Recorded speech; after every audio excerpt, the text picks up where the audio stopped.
Cool. We're good. All right. Welcome back, everyone. We had a quick break on our Bionicle lesson lecture time. We have a new student in the class. This is Chris. And he's got homework. He'll have to catch back up on everything else we talked about before. But we'll go ahead and do a quick recap just to summarize everything we've gotten to. Bionicle is a series by Lego. It was made in 2001. Last time we got up to about the beginning of 2003, right up at Free the Queens of the Bohrok-Kal. Everything up to that most point, remember, is just Toa hero warriors appear on an island. They have they're very amnesiac, don't really understand, have to collect all these masks to get a even better golden mask that gives them ability. Their main mission is to defeat this evil Makuta guy and awaken the great spirit Matanui. After they beat him to, pieces into a peace whirlwind of flying body parts, they escape, and then the Bohrok show up, which we did get Bohrok this time for a visual reference. So they roll up into a ball, and they also unfurl out here, and they just yeet! Yeah! That's all they do, and they are really good at knocking the masks off of the toe, which as far as the game element was. And then to actually get the Krana out of the plate on the top there, just boom, it just shoots out. So the Toa go and they defeat the Bohrok swarms, more or less. They find a cavern where the Bohrok nest is, and they find the Bohrok queens. The Barag, they use giant suits, the Exo-Toa, which are just giant mech suits for mechs. I mean, they're robots piloting robots at that point. And defeat the Bohrok queens, fall into energized protodermis, which turns them into these guys right here. The Toa Nuva. They've got sick silver armor, except for Pohatu here, just because it's missing, because whatever. We don't have Kopaka Nuva up here either, but never mind that. Someone didn't come prepared. I know, I'm never prepared.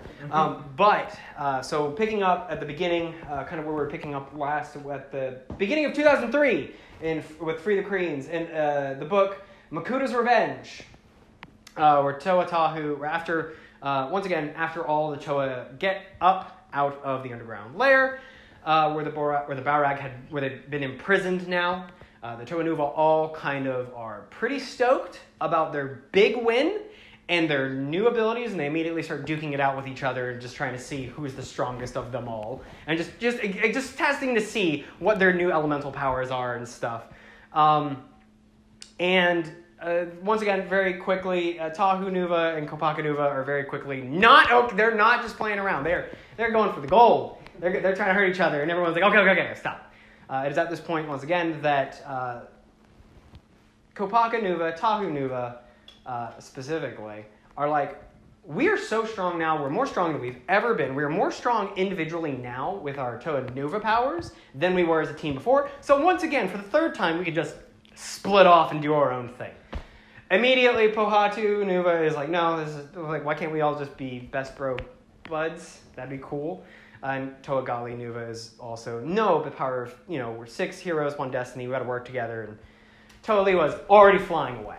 He doesn't even stick around. So they all kind of go back to their own respective villages. Toa Tahu Nuva gets back to his village of Takoro and meets up with Taragavakama, the village leader again. And Taragavakama is like, oh man, we almost didn't recognize you. You look so different. Even though most of the pieces almost look exactly the same as the original Toa there. They've just got little neat silvery bits. The masks change out a little bit there. Is like, yes, I am now not Tahu. You may now call me Tahu Nuva, and you will address me as such, because that's the thing. So everyone's like, okay, Toa Tahu Nuva. So Toa Tahu Nuva goes up to Taragavakama and is like, hey, so how do you know? Like, this has kind of been weird. It's bothering all of us. It seems like you and the other Tarag are kind of hiding things because you knew about the masks that were just hidden, just ambiguously about, but you kind of knew exactly where they would be and what kind of trials they would face there. You knew about some of the Makuta's plans. You knew about the Bohrok being a thing. What's going on? And Taragavakama just kind of goes, Big heavy sigh. Hold on, let me stare into this fire for a bit more. One side note, Bohrok-Kal likes to stare into fires a lot. He just sees visions or something into them. And then relays that to everybody else. So Bohrok-Kal goes, all right, so listen. The time for knowing will come. And he's like, well, you already said that before. He's like, okay, well, I'm saying it again. But I'm going to give you this really, really important thing. Only use it if you absolutely have to. It gives him this mask that is unlike any other mask that has ever been seen. And up to this point, all the other masks completely cover the face. What he is giving them is the Kanohi Vahi, the Mask of Time, which it only covers up to the nose bridge, and then it flanges out, but the top is just completely exposed head. And so once again, we talked about before that there were generally 3 types of masks. There were powerless masks, noble masks, great masks, and a 4th category that is legendary masks that tamper with the fabric of reality. These are, the first one we're introduced to is the Kanohi Vahi Mask of Time. And so it's really, to break down what the powers of the Kanohi Vahi are, is that you get to control every facet of time. It's not you get to slow down time for you and somebody else, but not you. Or you can slow everybody down, or you can speed things up, or you can go back. No, it's literally every facet of time, which has the caveat of you have to have immense willpower and mental fortitude to even be able to try and comprehend that. Because if you use the mask and you lose concentration or you can't comprehend some facet within it, you just end up wiping everything out of existence. It is on that magnitude of powerful. So Bohrok-Kal goes, only use this if you absolutely need to, because it's a really, and once again, Totahu Nuvas goes, okay, that's really cool. Where did you get this? Where we couldn't have used this earlier? Because Totahu Nuvas, once again, really puffed up in the chest right now. He's really stoked on himself.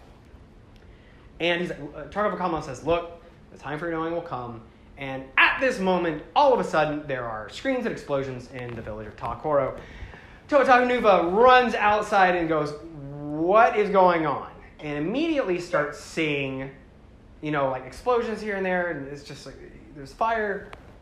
And a Bohrok starts kind of running past. And Totahu Nuva is like, okay, we defeated the Bohrok. They are completely mechanical. We reprogrammed most of them. Why is this Bohrok running around? What's it doing? And over, by the way, one of the other Matoran is like, Totahu, remember that cool Nuva symbol thing that we told you about that's in your Toasuba? And Totahu Nuva says, no, I don't remember it all because I wasn't paying attention.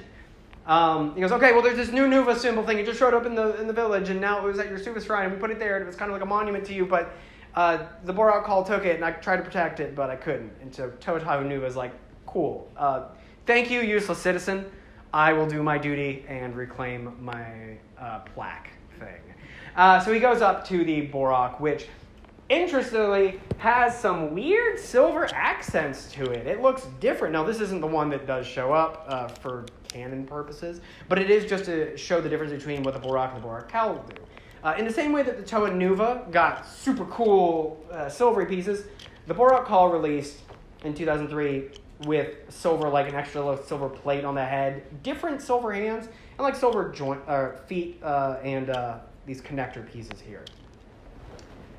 And what's interesting noticing is that the Bohrok-Kal is not actually attacking anybody. It's not actually destroying anything either, which is very unlike the original Bohrok. Because the Bohrok were just going around and flattening everything out, destroying things, and trying to mask people in the face with their Krana. But the Bohrok-Kal is pretty much just not. It's just kind of, he took the Nuva symbol and he's just kind of walking out the gates. Totahu Nuva is like, halt there, villain, and suffer my wrath. And I think it's Tanakh is the name of it. Bohrok-Kal is there, and he just goes, hey, have you seen the Bohrok queens anywhere? And immediately everyone kind of freaks out, because the Bohrok before could not talk. They could not communicate. And here we have a Bohrok that can just very fluently is like, where are the Bohrok queens? I just need to know where they are. Let me know.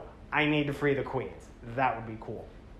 Totahu Nuva says, no way. There's no way you're going to free the queens. One, I don't know what you're talking about. Two, who are you? How are you even talking? And so Bohrok-Kal is like, okay, well, since you guys aren't helpful, I'm just going to get out of here. Starts walking away. Totahu Nuva goes, no.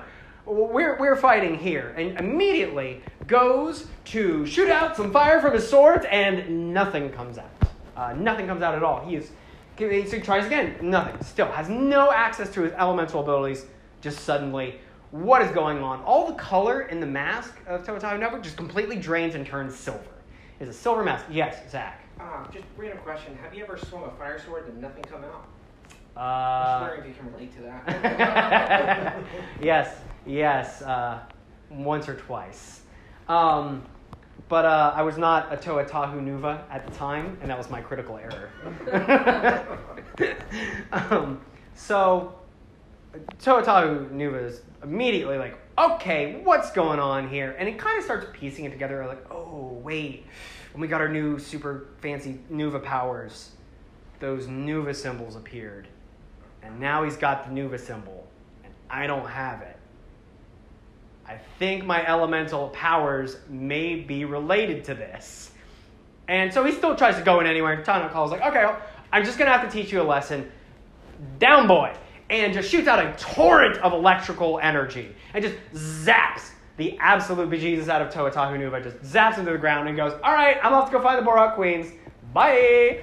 And leaves. And everyone is like, what was that? And Bohrok-Kal walks out. I was like, it's the Bohrok-Kal. And they're like, what did we just go over? How do you know all these things? How do you even know what a Bohrok-Kal is? And he's like, the time for knowing will come. Like, that's great. The time for knowing will come. The time for knowing was like 3 months ago. Bohrok-Kal goes, okay, look. The Bohrok-Kal are an elite group of Bohrok that are a failsafe for for any reason the Bohrok Queens, the Balrog, get imprisoned or they can't communicate with the swarms. They're sent out as like a commando unit to go and free them or figure out what's going on. Totahu Nuva was like, man,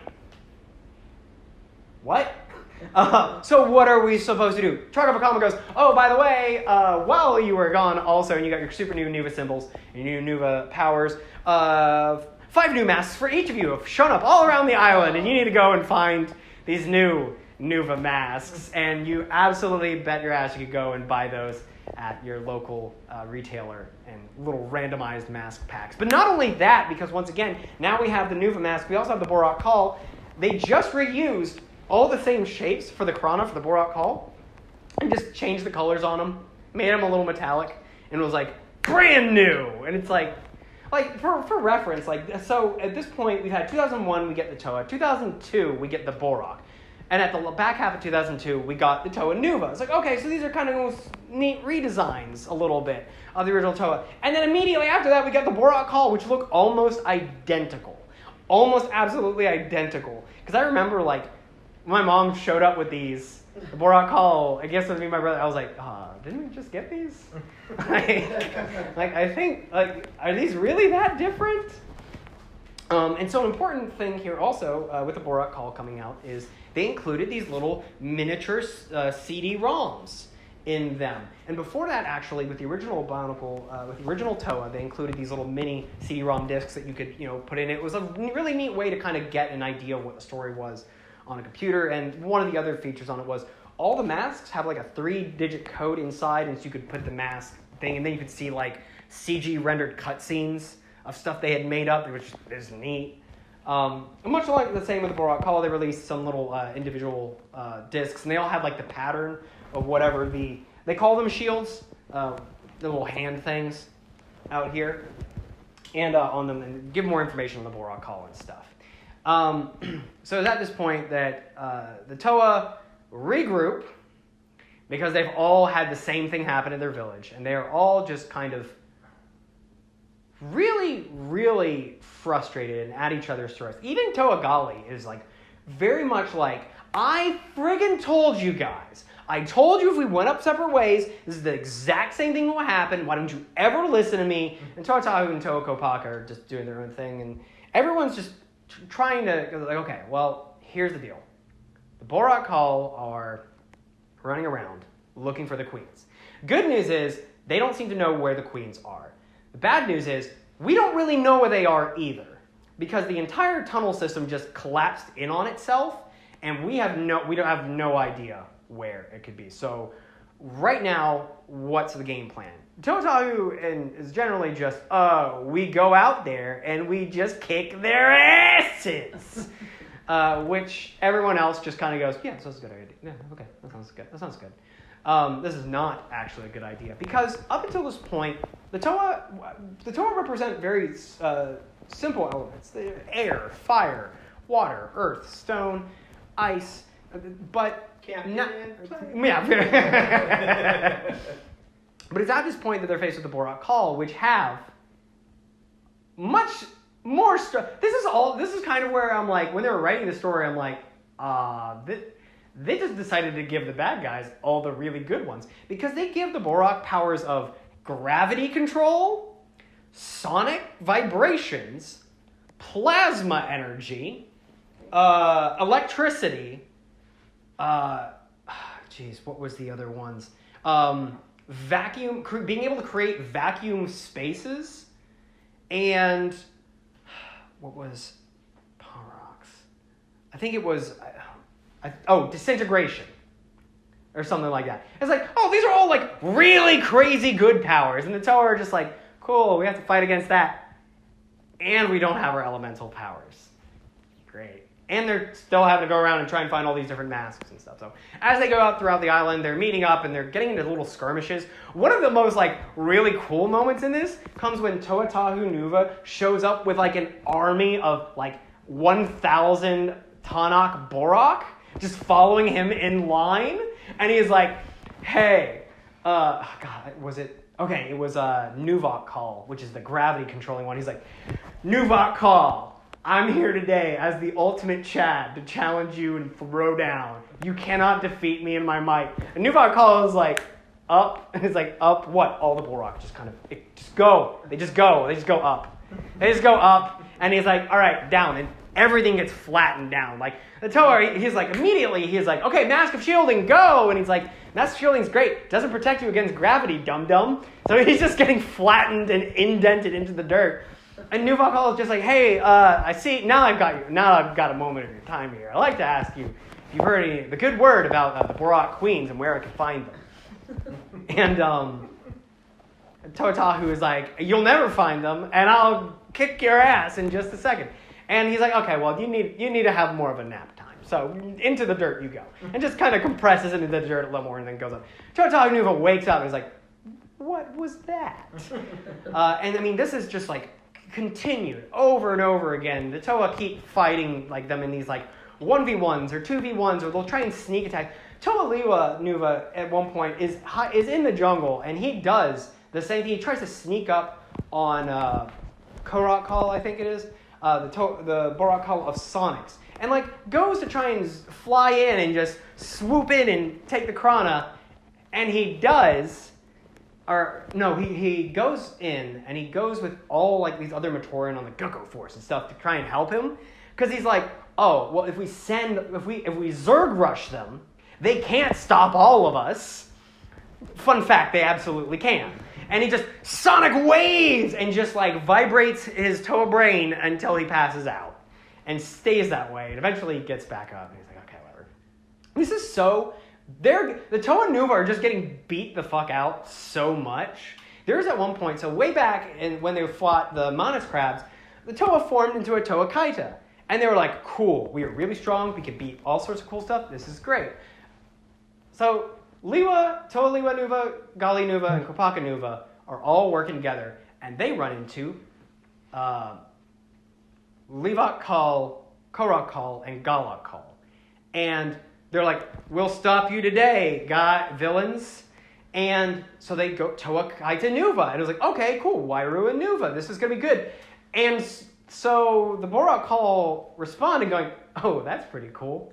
We can do that too. And make a Bohrok-Kal Kaita. And just, boom, smack the individual Toa out of the Kaita. And they're like, what? That's a thing? We just get hit once and it's awful. And so it's loss after loss after loss. And the Toa really aren't making any progress. And now it is at this point, they're just trying to figure out what, because they're getting a few little wins and skirmishes here where like they'll be able to knock one of the Bohrok-Kal out, and it'll be great of their heads. And then like a Bohrok-Kal will run in and just slap a new one in. And it's like, even when we win, we lose. Eventually it gets to the point where the Trogg are like, hey, listen, the Bohrok-Kal have found the queens.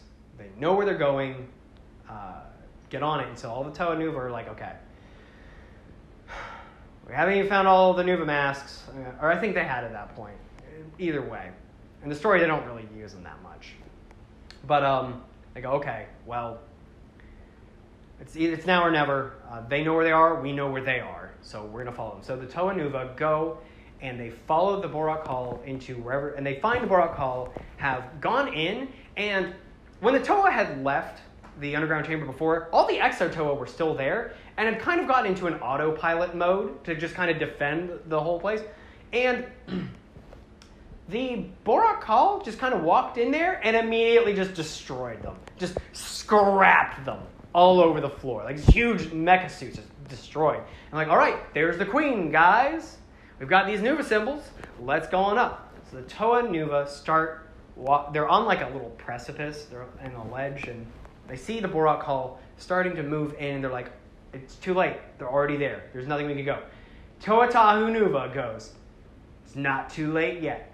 Takes off his mask, pulls out the Kanohi Vahi of time, which everyone goes, whoa, whoa, whoa, when did you get that? What even is that? He's like, it's a Kanohi Vahi of time. Torwaga Vakama entrusted it to me and me alone, big brain boy Toa Tahu Nuva, to save the day, and puts on the mask and immediately stops. He almost stops time to a crawl, except for the other Toa Nuva. And they're sitting there and they're like, okay, cool, let's go and hit them. And they realize that they try to go and hit them, but all of this, at this point, the Bohrok-Kal are already so close to the queens. All of their Krana have turned a silver color, and a giant force field is around them. Even through almost stopped time, the Toa at this point are too late. They cannot hit them. They're in the force. They're like, okay, it's too late. There's nothing we can do. And they're still, okay, they're like, okay, well, we've got a little bit while I can kind of keep this focused. We need to come up with a plan while we have this, because otherwise we're done. Toa Gali makes a really, really interesting perception and goes, hold on. The Nuva symbols are directly tied to our elemental powers. We have to reach out to them to draw the energy from them. If that is true, can we not also draw, since we have some degree of elemental, originally we did, can we not inversely reach out to them and try and just push more power into the Nuva symbols? And everyone goes, I have no idea what you're talking about, but yeah, I guess let's try that out. So immediately, it takes out the Kanohi Vahi of time. The queens are like, all right, good, yes, good work, Bohrok-Kal, you did it. You're completing your mission now. Free us. And the Bohrok-Kal are like, just gotta put these in the queue. And the Toa Nuva reach out and just jettison elemental energy into the Nuva cubes, which just supercharge the Bohrok-Kal. Because the Bohrok-Kal, now they get all that elemental energy. And they're just, boom, just overcharging, just putting much. And the Bohrok-Kal all of a sudden get a super big ego trip. And they're like, who, man, who do you feel that? Who, do you smell that? Oh, I feel so strong. It's like, we are so strong. We don't even need the Bohrok queens. We don't even need the Bohrok. We can run the Bohrok storms by yourself. This is so cool. And at that moment, Bohrok-Kal's sonic powers just explode out of him, and he vibrates himself to dust. Oh. And they're like, oh, this is not very good at all. Because what has happened is, since they have supercharged the power, they've gone beyond the means of being able to contain them. Bohrok-Kal, who contains the power of gravity, just creates a miniature black hole and crumples himself into it, and it wipes himself out of existence. Bohrok-Kal just creates a giant electrical storm that just completely turns him to ashes. Bohrok-Kal creates a vacuum, and he just jettisons up into space. And he's never seen again.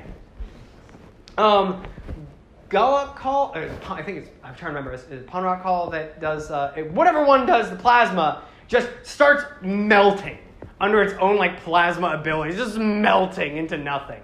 And so there's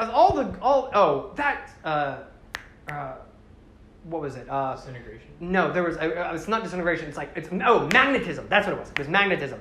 Bohrok-Kal's power is magnetism, and all of a sudden create such a strong magnetic force that all the destroyed exotope parts just boom come in and just from all sides and just crumple into a cube and destroy it. And the Bohrok Queens are still in the cage and everything turns out all fine. And all the Toe are like, wow, that was weird. Like, oh man, I thought something would happen. I didn't expect that. Okay. Looks big. We were the big brains after all. So they go up and they collect their Nuva cubes and they make their way back to the village. And this ends the first part of 2003, and this will lead us into the second half of 2003 since it's the first split story year. So, up until this point, one of the other big things that has happened as far as like Bionicle media and stuff, once again, in year one, we talked about they were supposed to be a PC game that was going to come out and do a lot of the story, and there was supposed to be a movie that was going to come out and tell the story. Well, the movie got canceled and the game got canceled, which is why year one was so freaking weird, story-wise. But now we're in year 3, boys. We're in the middle of the Lego financial crisis, and Bionicle, with all their Bionicle making money, is saving the company. So what do? Bam! First movie. Bionicle Mask of Light. Coming to VHS, not coming to theaters. Going straight to VHS. First Lego movie of any time, in fact. First Lego movie? First Lego movie. This is Bionicle, the Mask of Light. Okay. And so they would do, so anytime there was a new event or anything, they would start, on the website, they would have little campaigns like, can you figure out the whatever they want you to figure out? And they would have sweepstakes. In year one, especially, a lot of the sweepstakes were you could win a 14 karat gold or a 24 karat gold Kanohi Hao, which is the Mask of Tahu Nuva, which is, for all intent and purpose, the Kanohi Hao is considered to be the symbol of the Great Spirit Montanui.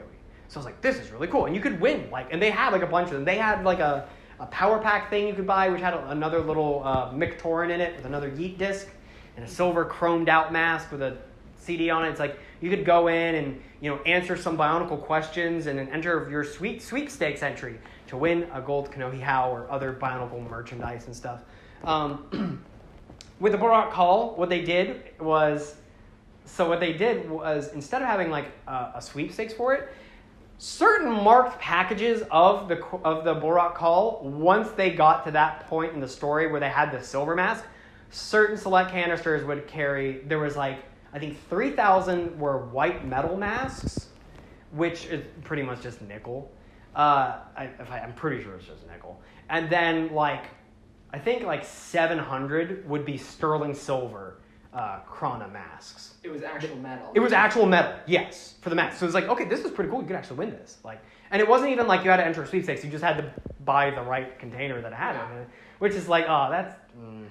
So we get to 2003, and they start talking about okay, we're getting to the next big arc, and before we get in, so the next arc is going to be the Kanohi Mask of Light. This is another really important mask, and this will lead us to the fourth book. This is the first book written by Greg Farshtey, who once again is kind of the big brain. He was the big writer, the big lead writer for the most part in Bionicle series. This is around 2003 is really where he starts coming into play and taking over writing. Kathy Hopko will no longer be writing the Bionicle books. However, she does write the movie, the movie novelization of the Mask of Light. This is an important note to make as well, that there are a total of 4 Bionicle movies. Bob Thompson, who is one of the original storyboard team members for that, he's only worked on the Mask of Light, which is the first one. Most of the Bionicle story team really only worked on the first one, and that's why the subsequent movies kind of get a little weird in how they tell some story elements. But it is important to note that even though that is the case, the movies are considered to be the canonical version of the occurrence of events, and the books, even though Greg Farshtey did write books for those movies, they are considered to be just novelizations of the movie. So in all cases, the books are the canon, except for the movies, in which case the movies are the canon, and the books of the movies are just kind of novelizations, and sometimes they'll add a little bit into it, but they're not considered to be really canon. So, this is where we get into the fourth book. It was the first book written by Greg Farsi, which is Tales of the Masks.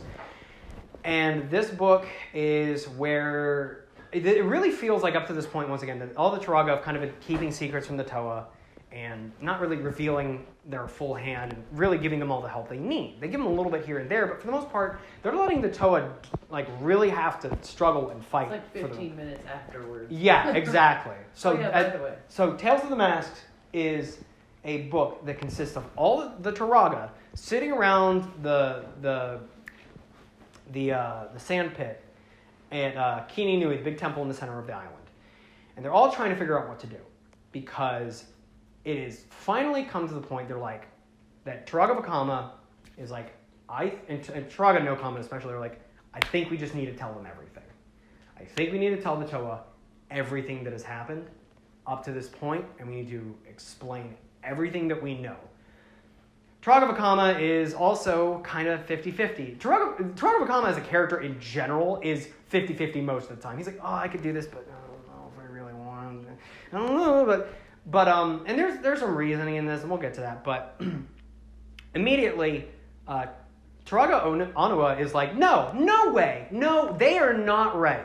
They are not ready to learn the tales of Metru Nui. They're not ready to learn anything that came before them or their predecessors. They can't barely work together. How can we expect them to trust us after we reveal all this other stuff to them?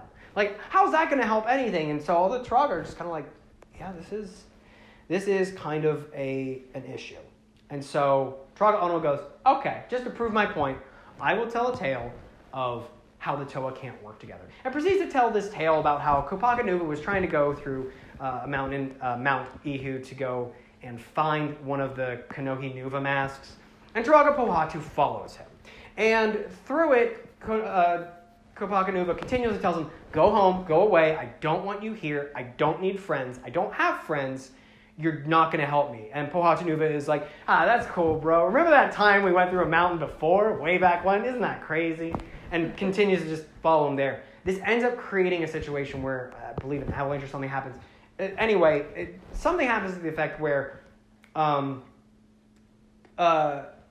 Nuva ends up kind of sacrificing himself to save Kopaka Nuva. And, Kopaka Nuva manages to grab the mask. He makes his way back to the mountain and is like, crap. And there's like a Pomator, and he's like, okay, well, I got this mask. Thanks to Pohatu Nuva. Unfortunately, he didn't make it. We must remember him. We must honor him. And Pohatu Nuva ends up just running out of the snow anyway. He's like, oh, what's up, guys? And he's like, what? How did you, what? I thought you were dead. He's like, oh, yeah, I forgot. I'm the Toa that runs really fast.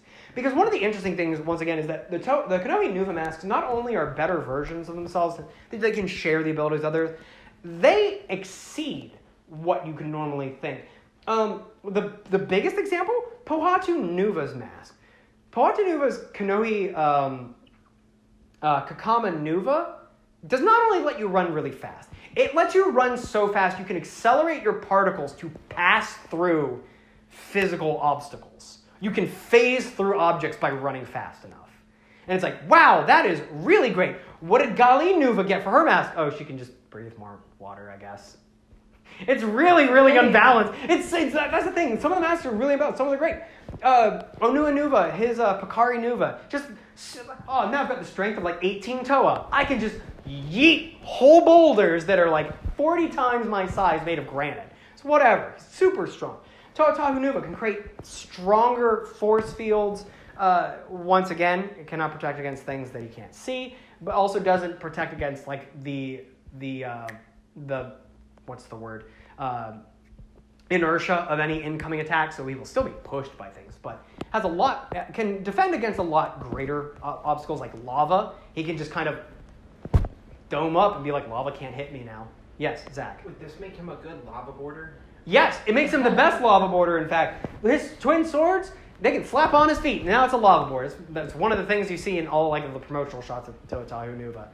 Remember that one time where somebody died? Yeah. Let's do it again. I'm going to do it better. I'm going to be the best lava boarder. But anyway, so the other Troga are like, okay, but they all got the mask, and they became better friends. That's good. And Troga was like, no, you don't understand. You don't see that almost die because of their incompetence, their inability to work with each other. And so they all start taking turns telling these stories of their encounters with the Toa. Troga no Kama tells a story about how she knew where a mask was and led Gali Nuva to it, and then trapped her into a underwater stone prison thing where the mask was, and was like, I can't let you out. You got to figure out how to get the mask, dummy. And in there were scrawlings on the wall of what looked like other Toa. And it was really, really jarring, because as far as all the Toa and the Toa Nuva knew is that they were the only Toa. And the only thing they'd ever been told, for the most part, was they are the Toa. There's not like more Toa. There wasn't Toa that came before them. They are the Toa. But here they are, it's drawings of some other Toa team on some underwater cavern wall. It's weird. Anyway, she finds the Kakama Nuva, which is the one that lets you run really fast. And she can swim really fast and phases through this undersea slab underwater and stuff. And it goes on to tell more and more of the stories of that are basically just parables for the other Toa to learn to, because they all were at the time didn't have access to their elemental powers, so they were having to figure out better ways to be better fighters or better tacticians. And eventually, it leads them all to go, okay, well, Troga Vakama puts his foot down and goes, all right, I'll tell my story. And he tells this tale about how one day, Toatahu Nuva is just like, hey, has anyone seen Troga Vakama? And everyone's like, oh, no. I don't think anybody has. Anyone? Asking around everywhere. Nobody knows where Troga Vakama is. He's just gone missing. This is immediately a problem because, for all intent and purpose, Troga Vakama is the leader of the village, but he also has the disposition of a frail old man. So the Toatahu kind of gets some of the other Toa to help him. They're trying to find him. They end up in this kind of like this cave. They find out that's where he is. So they go in there, and Troga Vakama's just chilling out in this cave, hanging out. And the three of the Toa show up with Toatahu, and he's like, Troga Vakama, why are you here? Like, what are you doing? Like, he's like, oh, I'm just, hanging around. But sure would be a shame if something horrible just decided to show up all of a sudden. So the other two show up. The other Toa show up. All the Toa there with Troga Vakama. This giant monstrous beast known as the Rahi Nui appears and immediately starts talking smack to Troga Vakama. Now, the Rahi Nui is this monster that you can kind of make out of a lot of the Rahi parts from like year one set. It's got like the head of the Kane of the Muwaka, which is like it's the head of the Kane Ra, which is like the bull, with the claws of the Muwaka, which is like the tiger. And then it's got like wings from the Nui Rama, which are just like giant wasp wings, and like the feet are and the arms of a Tarakava, which are the Rock'em Sock'em lizard crocodile things, and a tail of a Nui Jaga, which is the scorpion. It looks terrible. It isn't. I mean, looking at like the actual like, who thought making this would be a good idea? This is a terrible idea. But apparently, in the Bionicle universe, it is a super, super mondo big threat. Just hiding out in a cave. Well, no one's ever mentioned before. And Troga Vakama is like, everybody needs to shut up right now. Hey, Rahi Nui, you're a bitch. and he's like, who said that? It was like, it was me, Vakama. And he was like, aw, you again. You got away from me last time, but you won't get away from me this time. He's like, oh, I don't know about that. And so all the Toa are just kind of sitting on the sidelines like, what is going on? Are we really going to let like this old man just try and fight this giant monstrous thing that he told us we are no match for? And Troga Vakama was like, shut up. I got this. Troga Vakama activates his Kanohi Huna, which is a mask of invisibility. Very interesting. And he just starts talking such mad talk to the Rahi Nui. He made it so angry. He just starts trying to smack around like, hey, it can't find him because he's invisible. He's like, hey, I'm over here. And it smacks the wall. Oh, no, I'm over here. Smacks the wall. Eventually gets its horn stuck in the wall. And at that point, he's like, all right, guys, fun's over. Time to run before he gets unstuck. And all the Toa and Turaga, they're like, okay. They're like, how did you know? I was like, hold on, Turaga. One, how did you know what that thing was? Two, how did that thing know you? Sounds like isn't the first time.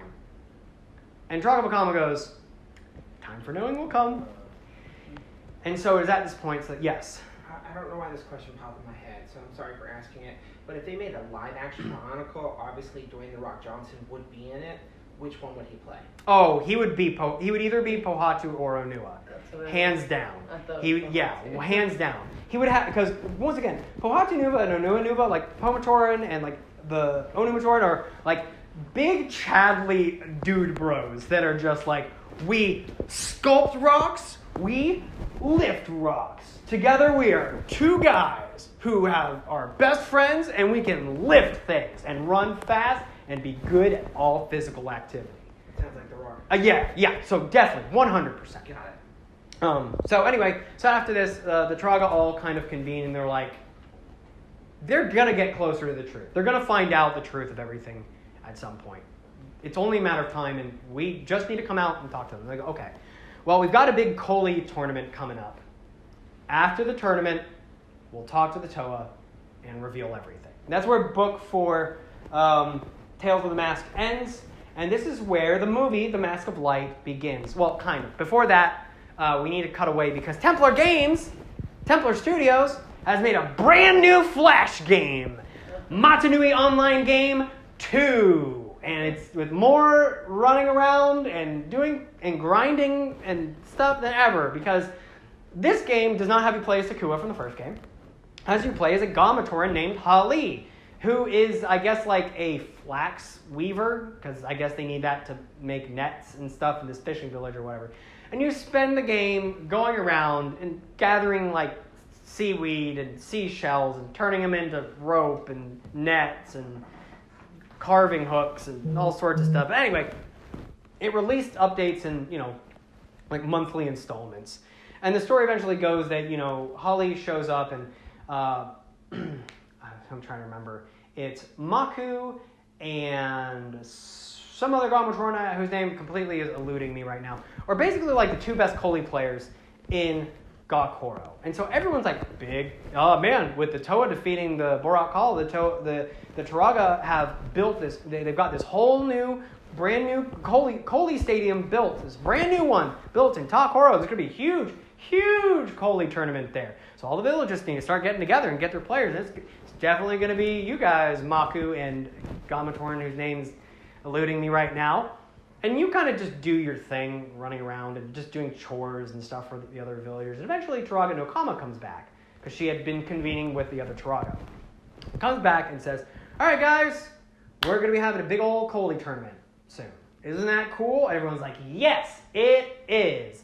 She's like, all right, so the people we're going to have going for this Koli tournament are Maku, number 1 top star ace Koli athlete of Gakoro. And everyone's like, big brain move. And they're like, and Holly, who's never played Koli ever. And everyone's like,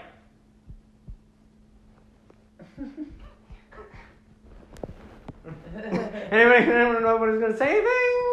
They're like, okay. I mean, dude, you're the Turaga. You have to make the decisions here, I guess. They're playing against each other? Or no, together? So they're going to be playing together.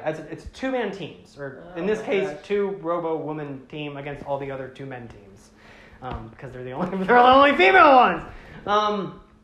And so you're immediately like, hey, Turaga Nakama, why did you pick me? And Turaga Nakama goes, I don't know. Just felt like it. I'm gonna roll with it, bro. What do you mean? Just do it. Like I foresaw it or something. I don't know. Just do it. Time for knowing will come. Yeah, time for knowing will come. Exactly. And so you end up going and you have to start, it is in how Matanui Online Game 1 was a game where all the villagers were just constantly being ravaged by these horrible things happening and you had to kind of help solve them. Matanui Online Game 2 is mostly just get to check out all the other villages and the places in between and run, because it's a flash game, so you have to run all over the place. You run all the way. You go and you play all the Koli games. You defeat all the teams, and you make your way at the end to Takoro, where the championship will be between Takoro, Gakoro, and number one best Koli team, best athlete boys of Pokoro, Huki and Hafu.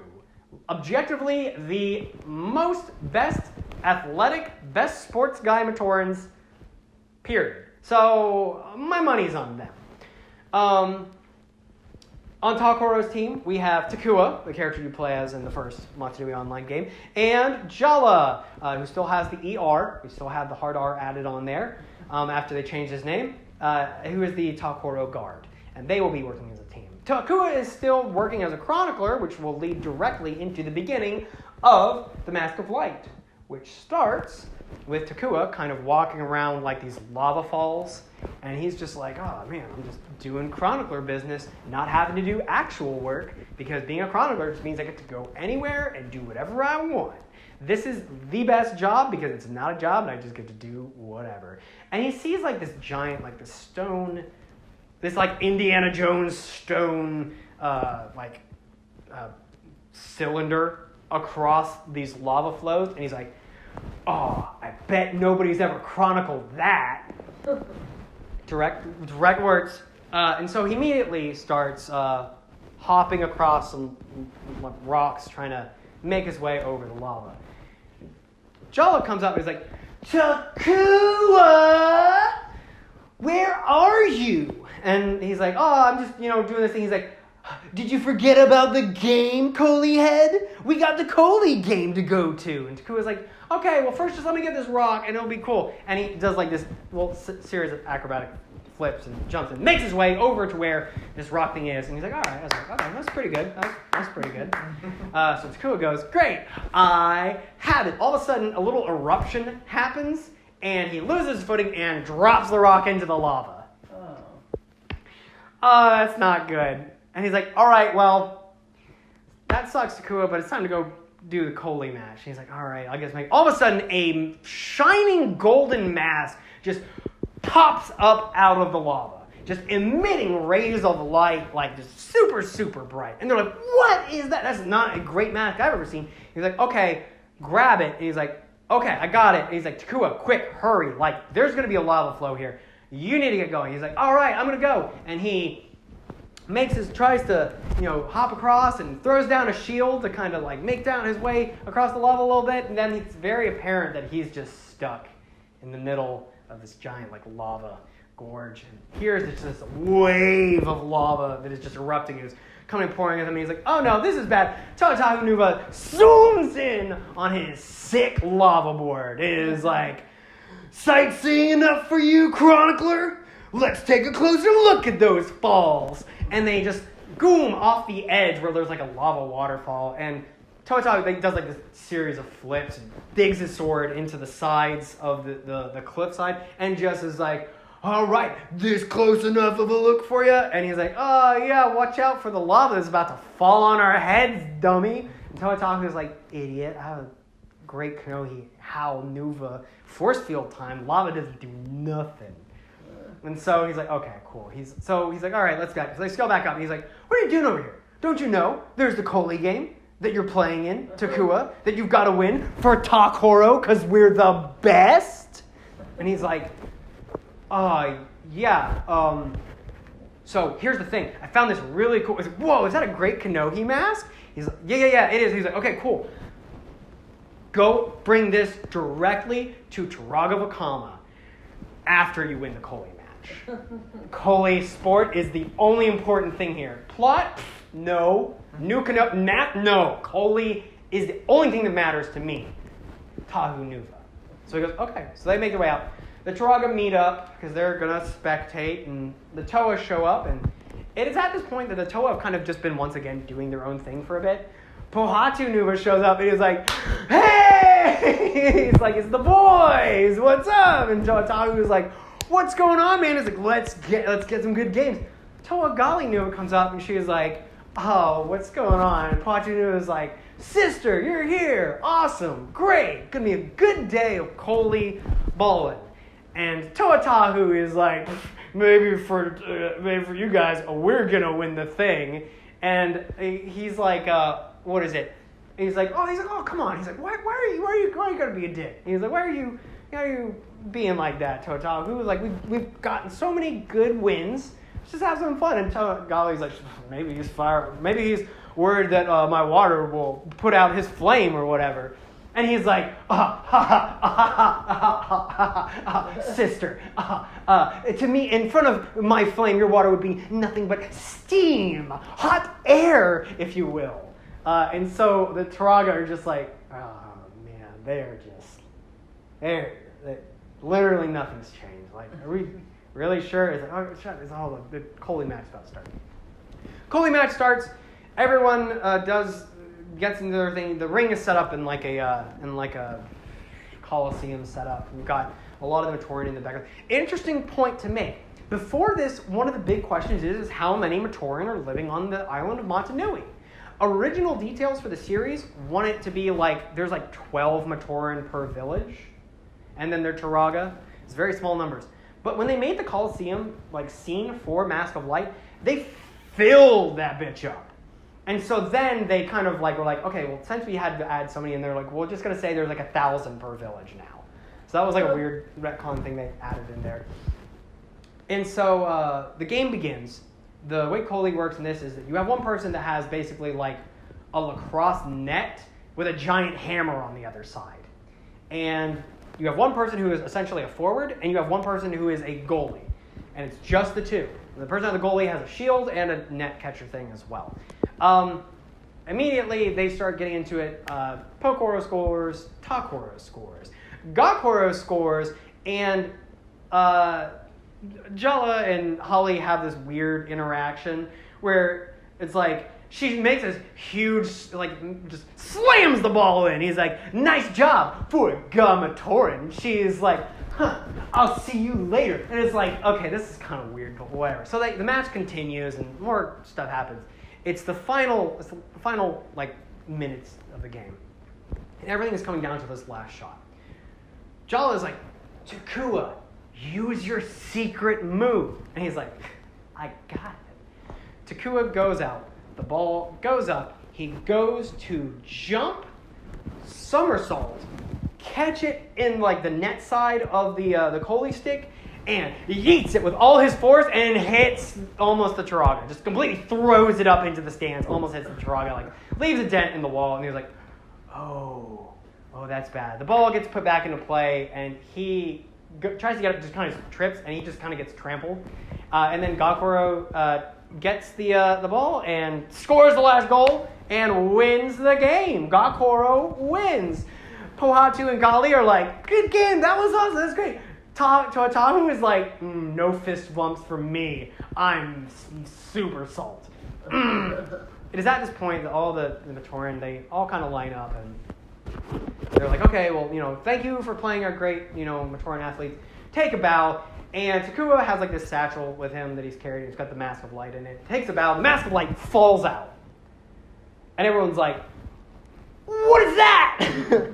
Because there's a giant like light rays just shooting up out of nowhere. And they're like, it's a great Kanohi mask. And Takua is already like, oh man, like I already messed this up so bad. I don't need any more attention on me. So he takes the mask and he kind of like starts to angle it with his foot to make the beam like start pointing on Jala. And they're like, oh, it's pointing at Jala. So then they cuts and where Turaga no Kama with her Mask of Translation is reading the Great Kanohi Mask. And everyone's just kind of standing around like, oh, what does it say? And they're like, I don't know. I don't have a mask that translates things. Wait for the Turaga. And so Turaga no Kama comes up and goes, this is the Great Kanohi Mask of Light. And they're like, well, who's going to wear it? And they're like, the Kanohi Mask of Light brings the heralding of a seventh Toa of Light that will finally defeat Makuta and awaken Motunui. And everyone's like, whoa, this is a big deal. This is really great. So Toata's like, yeah, great. When does he get here? When does this Toa of Light get? And Turaga no Kama is like, the Toa of Light will not just appear. The Toa of Light must be found. Whatever that means. And so they're like, okay. Well, we've got to go find this Toa. He's like, all right, well, who should go and find. And Toatahu has big brain moment and goes, wait! In the Colosseum, the mask, when it was on the ground, shone its light on one Matoran more than any other, and that Matoran was Jala. And everyone's like, oh, he's right! And Jala's like, no, it was Takua. He found the mask. He's the chronicler. He should be the... And he's like, okay, hold on. Takua found the mask. He should be the one to do it. He's the chronicler. And they're like, what say you, chronicler? And Takua, who hates any form of responsibility, goes, you know what? I do have something to say. I say, hail Jala, all hail Jala, herald of the seventh Toa. And everyone goes, hail Jala. And it's like, yeah, he's like, all right, I'm going to bounce. And so he goes, Captain of the Guard, Jala, will you accept this quest? And he goes, yes, I will. And Takua here has volunteered to join me. Takua's like, damn it. And he's like, I'm not letting you out of this. And so they're like, all right, well, get on going. And they're like, okay, well, how do we find this? I was like, I don't know, just angle the mask and wherever the light points, I guess, go that way. And they're like, okay, sounds good. So they start going off and doing it. Also, it is at this point we were introduced really to Takua's pet from the first game, Puku, who's a giant Usul crab. They made Puku like 2 times as large so that like both of the Matoran can now sit on her. And they gave her a weird dog tongue. Because now it's like a dog crab. But she doesn't walk sideways. Like in Montague Online game, since it was a crab, you would ride sideways. Now it just rides forward. Because crabs walk forward. It's weird. It has this weird mechanical dog tongue and it acts like it's really weird. It's so weird. And so they immediately start heading off to the jungles of Lake Horo. Pohatu Nuva, Gali Nuva, and Tahu Nuva are like, wow, this is big stuff. A 7th Toa. This is some really cool stuff.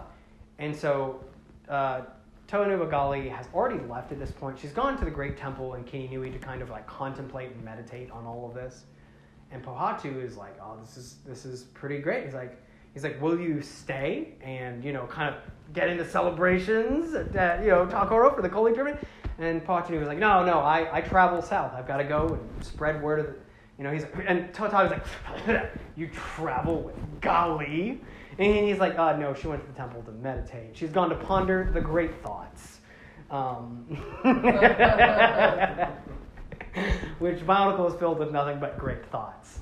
And Pohatu was like, no, I'm going to go and spread the word to the other villages because I can run really fast, remember? So I'm the best to go and spread the word. And so off he goes. As this is happening, Gali Nuva is, contemplating at the temple in Kininui. And Makuta has finally decided to kind of just get up and do stuff finally. And he's like, they found a mask of light.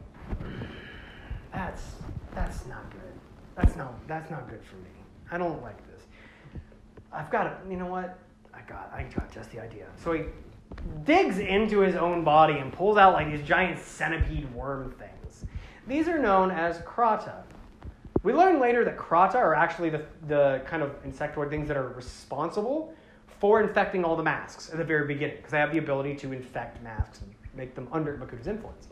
And he just has these giant vials on the wall of like these weird robot suits.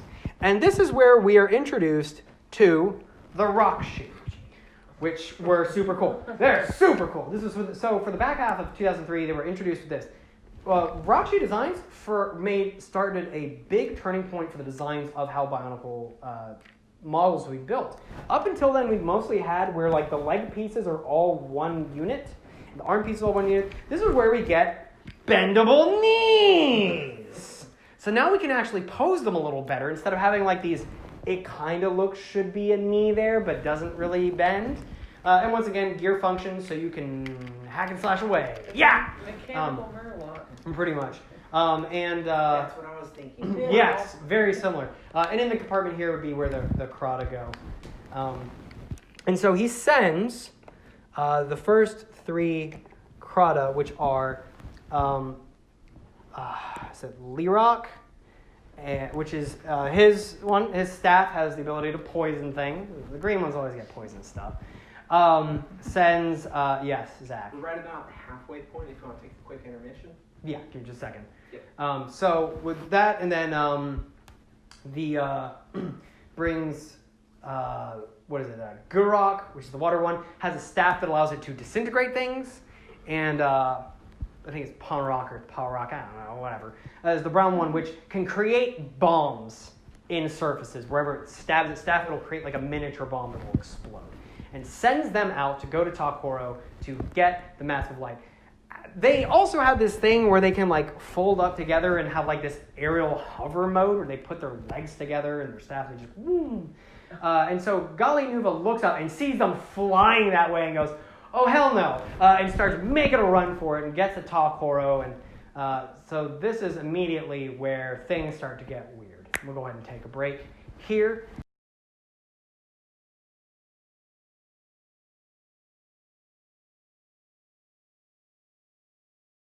Okay, so back from break and continue on with the story of Mask of Light.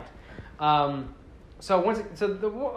back on it, this is the first Bionicle movie, first Lego movie of all time, which also has a little bit of contention within Lego fan groups, because as we know, the Lego movie came out and made like $1 gazillion for Lego, and they didn't put a single freaking Bionicle reference in there.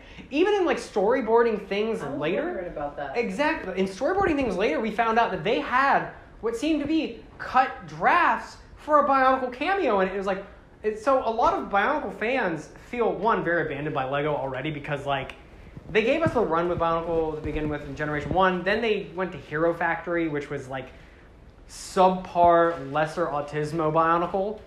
And then when they said that was done, they did a Bionicle Generation 2 and did that for like 2 years only and went, I'm not going to try on this anymore. It is all the different Power Rangers. Yeah, it really is! Galaxy. It really is. And Bionicle gets very like power. That's the thing. That's why I love Bionicle so much, because it takes so many of the things that I love together. It takes like that Power Ranger action team thing, and you get like the combining to make bigger things, and then you've got to have different threats, and everyone has their own power, and then the villains are just as interesting to go with, and then there's suddenly a whole new opposite force that are all identically colored to all the heroes, and they do the thing, and then we get like the next season of everything going on. But that being said, like, well, there are 4 Bionicle movies. Bionicle Mask of Light is the one that most people remember. One, because it's the first one, and 2, it's arguably the best one. And I think just from when it came out, from the hype that it had surrounding it within the story, the community was still really involved in 2003. So everyone was pretty on board, and the story was decent for the most part. Even like the actual CGI for the movie for 2003, it looks pretty decent. Like you watch it today, and you're like, wow, like this still kind of vaguely, I could see how this holds up a little bit. Like it's not like you're trying to go back and watch like very early 3D CG stuff like Beast Wars or Reboot, Yeah. and like where you get like weird and you're like, oh, this is kind of like I like the idea of this, but this is kind of ugly. So you do get a little bit, but it seems very interesting. Anyway, so Toa Gali Nuva appears back at Takoro. A guard is like, Toa of Water is on the way. She is at the gate, and she jumps on top of the gate and she goes, she's here. We got problems, guys. So the Takoro like, what do you mean we got problems? And in come these 3 rocks. She just, boom, just laying down, and they just start going at it, start disintegrating houses and blowing up stuff, and so so right now we have Toa Tahu Nuva, Pohatu Nuva, and Gali Nuva. Actually, no, I'm sorry. Pohatu Nuva has already left. He's gone to go travel and carry word. But Tahu Nuva and Gali Nuva are there, and they're like, okay, you know what? And we got to go figure, where are the Turaga? Turn around. Turaga Vakama is just smacking one of them on the head with his fire staff. He's like, get out of here. Just smack. And they're like, oh, that's not good. So they get he's like, don't worry, respected elder. I'll take care of this. Toa throws this magma swords into the ground and tries to shoot up some lava. And the Rakshi's kind of like completely unfazed by this. He's like, okay. Interesting, a big note to make about the Rakshi. Their armor colors are entirely dependent on the color of the Krata inside of them. with that being said as well, the individual powers of the Rock-Shi, because the Rock-Shi are essentially just suits of armor that have like a little slug brain, and the slug brain is what controls actually what powers it has, that it transmits through the armor suit. And you can collect all And the slug brains. Oh, not only can you collect all the bug brains, because here's what they did. They went, okay, year one, got masks. How many masks you say? Well, you got 6 for each Toa, so that's 36. And then there's a special subset of silver and gold ones. So that's 8 times 6 is 48. 48 masks you can collect. Not including the masks that you can get from which when they released the Turaga as well, they were like, hey, guess what? They all get masks too. So now you can get all the different Turaga masks. And then they were like, okay, there are also masks that are unique to the Rahi, so you kind of probably should want to collect those too. Yes, Jason. There's also like gray versions of the mask. Correct. There was like the silver version there, and then when they did the gray, not silver. There's both, I thought. No, it's silver. There is a gray version of some of the masks, but they come in like Rahi sets or like combiner sets, or like bigger Titan sets. Because when they did the Nuva masks, they went, okay, well, we'll do the same thing we did before, but it's just the Nuva masks. And now we'll just do a silver set to represent like when they've lost their elemental powers because they're silver. And they also did this. Remember the Bohrok? They did they had 48 of the Bohrok ones, 48 of the Bohrok-Kal. They said that's all pussy numbers. We need to get those up. And so they went, all right. Hear me out. There are 7 stages of Krata. Jesus. Each stage looks different, but we're only talking about 6 for right now. The 7th one will come later. There are 36 different type of abilities Rock-Shi can have. Quick, what's 36 times 6? Whatever that number is, it gets into 200s. They're like, that's how many Krana you can collect. Have fun. Yes, Chris. This is just a big Lego pyramid scheme. Oh, Yes. It was the biggest. It was. You know what? If ever there was to be a pyramid scheme, I hope it would be from a building block company. I feel like that. No, I mean they were right where it should be. I mean they were absolutely just previous 2 decades old loot boxes. That's all they were. Because once again, at this point they did them in these little tubs, and there would be like 3 for $4, please.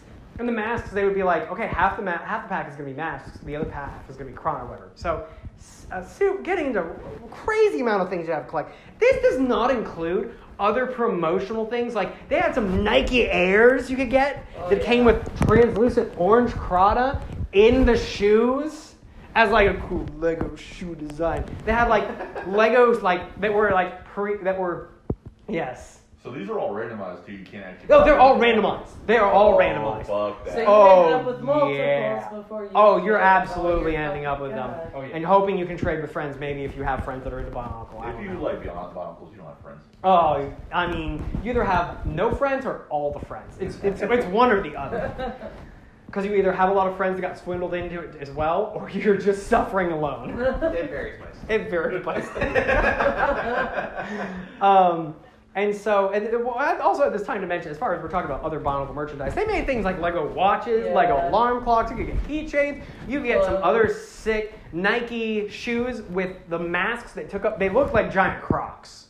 If Crocs and like Nike shoes just had a baby, because they were just clip-on masks, with big old things, of like the Toa Nuva masks that you could take off and change with other ones. Oh god, I remember that. Yeah, they look. Oh, dude, I want those. I want those Toa. They had like swimwear. Yeah, that's what it's great. They had so much stuff in Legoland. It was Legoland California, and that eventually had a Legoland down in Orlando. They had a huge Bionicle like statues and stuff you can check out, and it's crazy. I'm pretty sure that some of that stuff is still on the beach. Maybe. Totanu's still at whatever the Disney downtown is called. Yeah, I think they moved. I don't know. It's weird. It's crazy.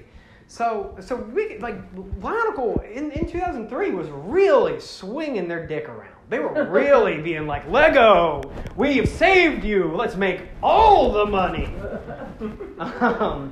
Not to mention we just have a whole bunch of loot box shit. So anyway, So the Toa start fighting off the rock sheet, and Toa goes and jumps onto the what is it? Lerock, the poison one, grabs the staff, and they're like struggling, and Toa is like, okay, I'm gonna hit one of you with the water. Let's hear. I hope I hit the right one. Shoots a water blast, but Lerock kind of like throws Toa throws Lerock off, and he gets the full hit of the water hit instead. So he's like immediately he's like, what are you doing? I'm the wrong person. Also, Toa has this nice little slice where his mask is that has been poisoned by Lerock's staff. The rock sheet eventually, after just completely they're just dominating, and the Toa and the Trogar go, we don't have any option. We have to evacuate. We have to leave Takoro.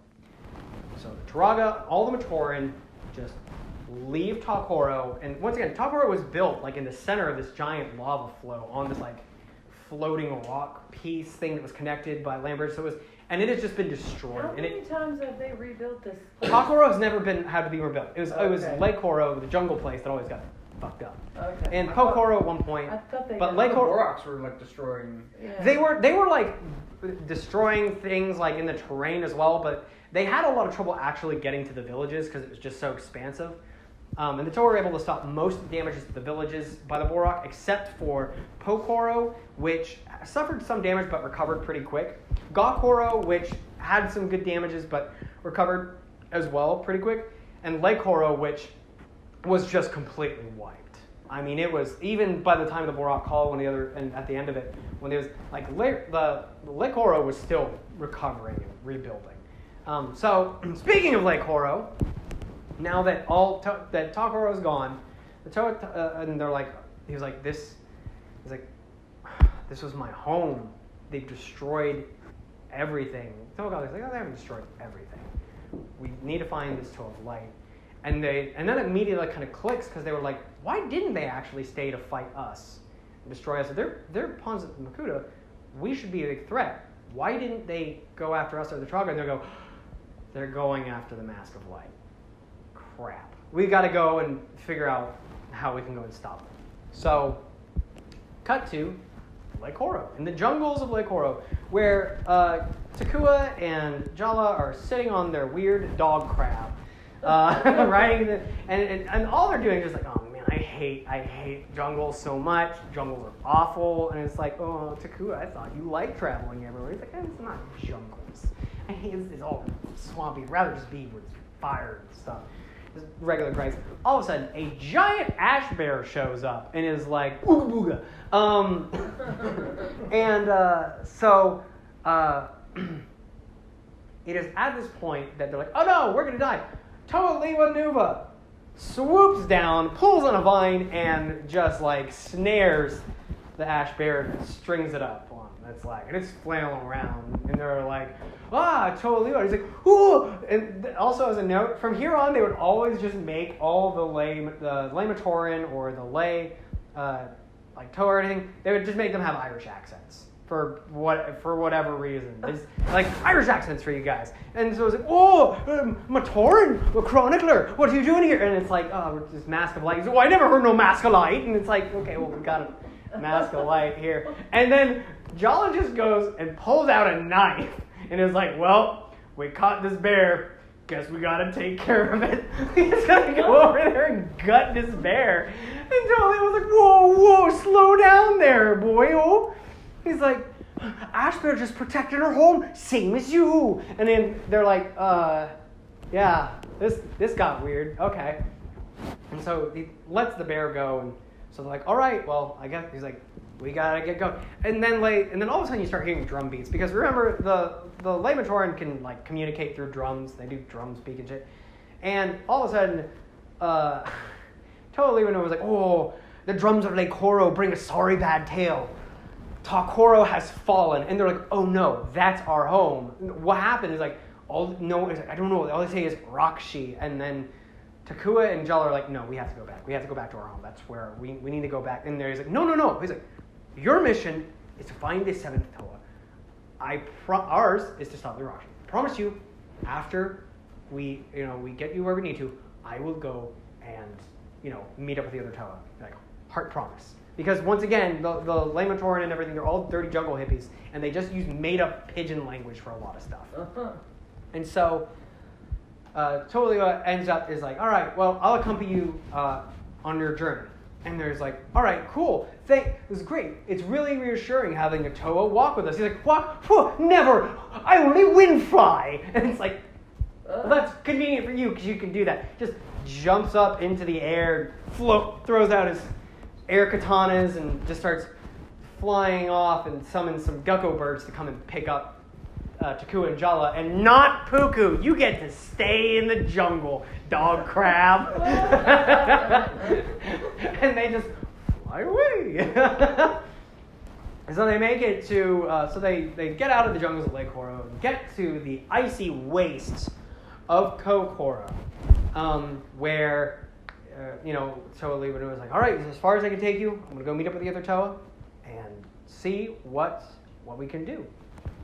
And so, so the movie mostly is all about just what the Matoran are doing for the most part, whereas the comics at this time take more of an approach on what the Toa and the Turaga are doing. Because while they're doing that, the Toa and Turaga are trying to figure out where these Rakshi came from. And in the comics, they explain things like, okay, so the Rakshi are controlled by these things called Krata, and they are the ones who can infect masks. Now, it is at this point that they introduced in the comics and the idea of the Shadow Krata, which are just purple-colored Krata. Shadow Krata are considered to be the 7th form of the Krata, but they still can take the appearance, as far as like the actual like mold, of any of the other 6 stages. So now there's just 6 more Krata to get. Which you can only get in specifically marked packages of Rakshi, which you can only get at Target. So they're like, hey, I know you might have just bought these Rakshi 2 months ago when they came out, but now we're doing a second wave of them with exclusive pieces in them. So have fun collecting those, guys. All right, we get to do this again. This becomes a really annoying reoccurring thing the Bionicle does in this for the next like year or 2 or 3, where they'll release a version of like whatever the new wave is, and then like 2 months or a month later release a version with exclusive like insert package things, and then they'll start doing like only find these ones here at specific retailers. This is where we'll start seeing more of those in the upcoming sets. But in the meantime, so the Toa are just, they're going around, they're fighting some Rakshi here, and they're just trying to collect Krata. They find out that the Turaga actually have like a giant cave where they just keep a bunch of Krata that they found over the years, and they just hide them away in there, and they're like, no, we need to store them away in like stasis vials, and it's terrible. And they're like, oh my god, like, what, you know what Rakshi are, you know what these Krata are, you have a tomb of them. You have so many of them. He's like, you didn't think to tell any of this. Like, this is a huge issue. This could be. And they're like, well, time for knowing will come. And it's just like, oh my god. Also, turns out as the Toa start fighting the Rakshi here and there, the Rakshi can also merge together and form Rakshi Kaida. But the Toa end up actually having a lot more actual luck in fighting them than before. But it is even so much that there's one point where Kopaka Nuva gets ganged up by 4 Rakshi, and he's just it's just bad. But anyways, the other Toa come in, and a lot of the instances are that they more or less just chase the Rakshi off, or they just leave of their own accord. The Toa have this huge track record of this point of not actually really winning a whole lot of battles. It's just their opponents just they just I'm bored here, I'm going home, or I'm going to go somewhere else. And the Toa are we win by default. So as Takua and Jala are wandering these Iceland wastes, they are just, pointing this light from this mask wherever they can go, and they're like, okay, it's over here this way, and all of a sudden they bump into something hard. Ah, it's a Bohrok. Okay, it's actually just a frozen Bohrok. It's this completely frozen Bohrok, and they're like, oh, where did this come from? Kopaka Nuva is just standing right next to it. He's like, oh, why were you following me? And they're like, oh, we weren't following you. You were following us. He's like, nuh-uh. He's like, whatever. He's like, and they're like, oh, cool. Well, hey, Kopaka Nuva, thanks while you're here. While you're we're going to tell you all about this stuff that happened. We were digging in a cave, and Taku found this mask of light. He's like, shh. And they're like, what? He's like, shut up. Because once again, the Komatorn and Kopaka and everything, they just don't like a lot of loud noises. They don't like talking to people. But he's also listening because on the way, all of a sudden comes an avalanche! And so Kopaka Nuva just is like, all right, boys, we got to go right down this mountain. Throws down his shield, puts the two Matoran on it, and they just go snow sledding down. And he slaps on his sweet double icicle blade into a pair of ice skates that just work like skis, even though they're skates, but they work like skis, I guess, for the purpose. And so they're just going down the mountain or whatever, and they realize that the thing that has started this avalanche are, you guessed it, Rakshi coming down and following after them. And so Takua and Jala are just, they're making headway there. Kopaka has decided he's going to try and kind of sneak attack, head him off or something. And he does like a series of flips, and the avalanche comes, and he just kind of eats shit and face plants in the snow. Oh. And then the Rakshi just zoom past him because they are chasing Takua and Jala. And I'm trying to remember who it was. One of them gets on the shield, and the other one falls off. But the shield comes skids over some a partially frozen lake, so it's water, and so he's like, oh, I'm on this. So he starts using the mask as a little oar to try and get across. And as the Rakshi are about to descend on him, Kopaka just stands up, does this swirl of his double ice blade, stabs it into the lake, and instantly freezes the Rakshi. Just instantly freezes them. And they just fall in and just get frozen and die. And it's like, okay, great. He's like, wow, thanks for the help. He's like, all right, that's great. I gotta go. Sounds like my village got destroyed. Yeah, the Rakshi have now destroyed 2 villages and have destroyed Kokoro in its entirety. It's just completely destroyed because they were searching for the Master of Light. This leads Takua and Jala to start wandering through a series of subterranean caves because they're heading to Onukoro, where the mask is pointing them. It is out here at one point that they get split off, and Takua is by himself. By the way, right before this, they meet back up with Puku, the dog crab, which apparently had just walked this entire way and met up with them at the mine. They're like, great, you're back. All right, let's continue on. So they're kind of just walking around, and Takua gets kind of sectioned off. He gets lost in his tunnel. And all of a sudden, a dark shadow appears in the wall and starts going, Takua, my man, my dude, my guy, my bro. Listen, it's me, Makuta. And he's like, oh, Makuta, you were defeated. He's like, yeah. No, I wasn't, but it's whatever. I'm here now. You have no business trying to go on this journey and stuff. You're just a Matoran. He's like, listen, it's dangerous. There's some dangerous stuff out there. Give the Mask of Light to me, and all this goes away. Everything's fine. If you continue on this, your friend Jala will die, and it will be all your fault. And he's like, oh, I'm not afraid of you. And he's like, how can you be afraid of nothing? He's like, I am nothing. I am everything and nothing. He's like, I tried to give you a chance. And just kind of goes out. And because then Jala comes around with the mask and is shining like a giant light. He's like, Takua, there you are. I was wondering where you are. He's like, oh, yeah. Listen, Jala, I don't think I can do this. I think I got to go. And he's like, what? He's like, yeah, no, I just got to go. He's like, no, this is, no, it's not fair. You stuck me with your duty, and now you're just going to bail on me? And he's like, I'm sorry, I just can't explain. So Takua goes up, and he's like, you know what? Fine, whatever. I'll find the 7th Toa by myself. And Jala goes on and makes his way into Onukoro, where Pohatu has just shown up and is like, hey, Onua, brother, what's up? Best bros and friend, strong boys unite. And so they're, chit-chatting it up and, making jokes and whatever. He's like, all right. What brings you over here? Pohatu goes, I have a really important message. Up in Kokoro, they have found a great Kanohi Mask of Light, and the search for the 7th Toa is on. We're going to find the 7th Toa of Light. He's going to defeat Makuta. He's going to awaken Matanui. And everyone is like, yes, this is yes. And all of a sudden, Jala just happens to walk on up. And they're like, hey, it's Jala, Herald of the 7th Toa. And where's Takua? And Jala's just like, about that. We got separated. He's like, separated by what? He's like, by the Rakshi. And they're like, Rakshi, what's that? He's like, oh, those? Because in this time, Makuta has just taken out more chunks of himself, I guess, and made new Krata, and brought 3 new Rakshi. Rakshi was able to just make people filled with anger. Turok is able to make people filled with fear. And Bohrok, which is able to steal or sap physical strength and energy from beings.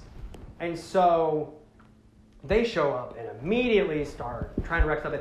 And Onu was like, let's give him a good old Onu Koro welcome. And so they start going into it and just fighting it.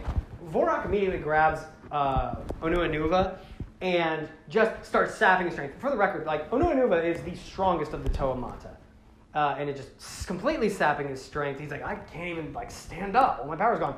Powhatan goes to try and give a big old kick swing, and Turok just fills his fear laser. And he just completely has a mental lapse. And it's just like, ugh. And then, so they're like, oh no, the Rakshi are approaching. What's going to happen? Toa Tahu and Gali show up again. And they immediately come and they start helping fight out. But Tahu is kind of not looking too good. His mask got a little green glow of poison going on. He's not looking too fresh. And he's getting a little frustrated. And then all of a sudden, Kurok throws an anger beam at him. And immediately he's like, you're like, brother, we can defeat them. And he's like, fire has no siblings. Fire is the strongest. And he starts trying to fight them. It is at this point that the Rakshi have pretty much destroyed, they're just kind of destroying Onukor or whatever, and they're figuring out whatever to do. And Onua is like, all right, screw this, cave-in time. I'm going to destroy these dudes. And it's like, just mistakenly creates an underground quake and just collapses the majority of Onukoro. Toa Tahu is kind of freaking out, trying to fight Toa Gali Nuva until Kopaka Nuva shows up and just insta-freezes him. And they're like, we need to figure out what to do with him, especially because, as far as we know, Powhatan Nuva and Onua Nuva are dead. They're just under rubble. We don't know what's going on. We need to regroup and figure this out. So Jala has escaped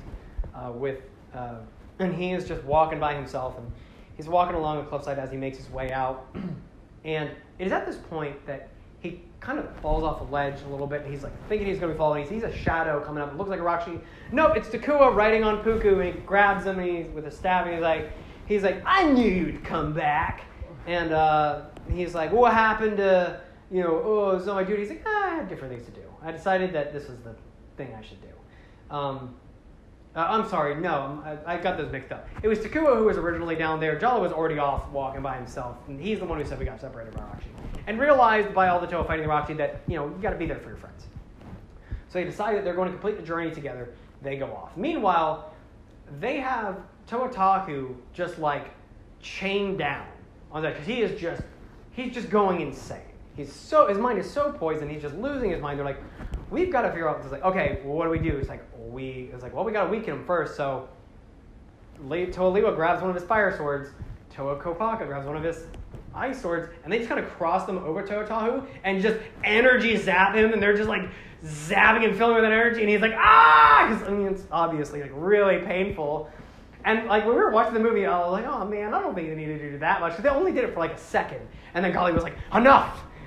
You're hurting him, and it's like, that was the point. So he's freaking out because he's in pain, and so Gali just goes, all right, I'm going to try and heal him. And so uses some of her Toa energy, her elemental energy, to summon a pool of water and kind of coats it down over Toa Tahu and then drains the poison out from him through the abrasion and pulls the poison out into the water and then just dissipates the water. And then immediately collapses because it just took a lot of energy to do that. And Kopaka's like, okay, I gotcha. And so they're like, he'll be fine. And she's like, yep, I've done all I can do. I removed the poison from him. I just pulled it out through the water, so he'll be fine. So Gali goes into a literal bed of water and is just kind of soaking in it to kind of restore the elemental power that she had used up from it. And she's talking to Kopaka. She's like, I don't know, I feel, maybe our unity isn't that great. Maybe whatever. And she's like, what do you think, Opaka? He's already gone. So he's like, oh, that doesn't make me feel good. So it is at this point that Takua and Jala are finally at the great temple in the center of the island, Kininui. And they're like, well, the Mask of Light brought us here. You know, where's it supposed to shine? He's like, I don't know. And it is at this point that all 6 Rakshi have reappeared. And they're all starting to close in until all 6 Toa show up again. They're like, oh, wow. Like, it's like, I think it starts out with, Leo shows up and creates a windstorm. They just blow a bunch of sand out. And it catches some of the Rakshi in the sand. Then, it's 3, it's Tahu, Liwa, and Gali show up first. Gali shows up to help, Tahu shows up, and immediately traps some of the Rakshi in the whirlwind, and it's made of sand. And they go, sand! He goes, plus fire, and just shoots a fireball into it. And just turns the entire thing into glass. Traps the Rakshi, some of the Rakshi in glass. Like, that's pretty cool. Because at this point that underground pops out Onua Pohatu and Kopaka. They're like, Onua Pohatu, we thought you were dead. And they're like, we probably would have been, but Kopaka went and found us and dug us out, and now we're here. Great. All the Toa surround and they weapons out, like circle around the Matoran, and they're like, they will not get past us, because the Rakshi are kind of starting to shoot like lasers and trying to hit them, and they're like, okay, cool, shared shielding abilities, go. Shielding abilities, great. All right, now shield abilities off, let's go fight. They proceed to go and fight off the Rakshi. Everything's doing pretty well. The Toa are actually doing, working together as a group. They're combining their powers. They're really doing great. Pohatu Nuva has these little claws that he can use and yeets them at the Rakshi, and it just pins them to the rock. Everything's going great until Turok manages to get back up after being hit and goes to strike Takua. Instead of striking Takua, Jala jumps up and grabs onto his staff, and Turok just funnels fear energy through his staff, and it's so much that it literally causes him to have a heart attack. He's filled with so much fear, and immediately he just slings Jala off like he's nothing. Takua goes over to him and he's like, no. He's like, no, because immediately he's aware his friend is done. He's like, no, this wasn't supposed to happen. I'm so sorry. He's like, no. He's like, this is just how it was meant to be. You were always different, and you know who you are, Takua. You were the herald of the 7th Toa, not me. Fulfill your destiny. And Takua watches his friend die in front of him, and takes the Mask of Light, and puts the Mask of Light on, and becomes the 7th Toa of Light. Takua becomes the 7th Toa of Light. His Koli stick that he had with him turns into a staff of light that he immediately just points at the Rakshi, vaporizes with a light beam, points the staff at this giant rock, and carves out his own mask from before that he was wearing. It was really weird. It was like, why not carve out your new mask? Yeah, I know, right? He's like, boom! He's defeated the Rakshi, and he goes, boom! Brings the light energy back in. That's this guy right here. Takanuva, Toa of Light. And he goes, I am Takanuva, Toa of Light, and we will awaken Matanui. All the other Toa are like, that's sick. It looks like the White Ranger. I know. Yeah, it is. He is. That's the thing. Once again, it's so much Power Ranger-like. You get the super special, the 7th Toa. The Power Ranger stronger than the others because it is also explained, beings of light just do not exist in the Matoran universe. They're a Toas of light. There's never been a Toa of light before. And so this is a really big deal. There's no villagers of light. There's no Matoran. There's no Turaga of light. What's going on? So he goes and picks up Jala's body, and they go and I guess they bury it somewhere. I don't remember. They don't really. And so they're all kind of sitting around at Kininui. Takua's been working on something for a bit. He's been building Takanuva's building something. And they're like, all right, well, when do... and so Holly comes up. And Holly, from before, you played Matsuno on game 2, she's like, oh man, Takua, I'm so sorry to hear about Jala and stuff. And a lot of the Matoran, they're just kind of consoling him while he's finishing building this fucking thing. This is the Usanui, which is, in canon, made from the destroyed remains of all the rock shit. He literally just built a vehicle out of the skeletons of his enemies, which is like the most metal thing. Fun fact for it too, if it is supposed to be they built it, all these parts here are made from or the same Lego piece as like the rock sheet pieces. And if you notice, there are 1, 2, 3, 4, 5, and 6. So haha, very cool for story convention. So he builds up this thing, and Topa was like, well, that's a really small craft to fit us all on if we're going to go fight Makuta. And Takanuba goes, no, this is personal. This is, your duty is to protect Matoran. My duty is to go defeat Makuta. Yes, Jason. What about the mask? Okay, I'm going to get into that. Okay. Because it is this point that they're like, I mean, if you're sure, I mean, you are a guy who has the light powers and can vaporize stuff. I'm not one to argue with you. So Takanuba gets ready to set off, and Holly comes up with Jala's mask in hand and goes, you were Jala's chronicle. Let him be your chronicle. Let him be your herald. And puts the mask on, like, the, what's it called? What's the thing for cars? Like the little emblem piece or whatever on the front. Head ornament? Head ornament, yeah. He just puts his head ornament, his dead best friend, on his Just a mask. it's just a mask, but on the vehicle he made from the destroyed skeletons of his enemies. They're like, screw it, we got so many corpses on this bike already, let's Yeah. Haunted bike, haunted bike, haunted bike. Talk about Ghost Rider. Let's go. Yeah, it's the Ghost Rider.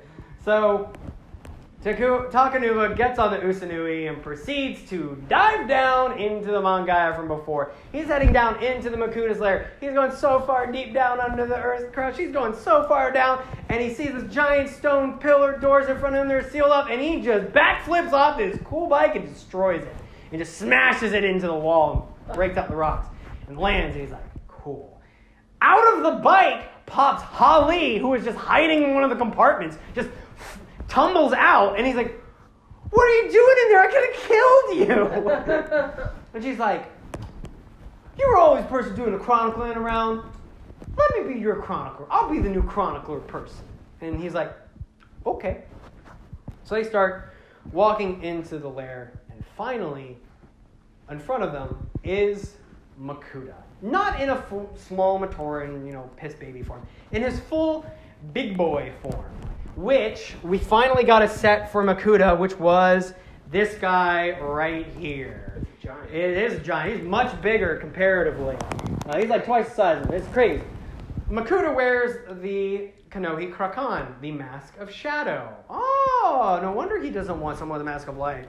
This is some clashing stuff here. And so, Makuta goes, all right, you're here. You made it here, bud. So we're going to do this? He's like, what's... Takanuba goes, yes.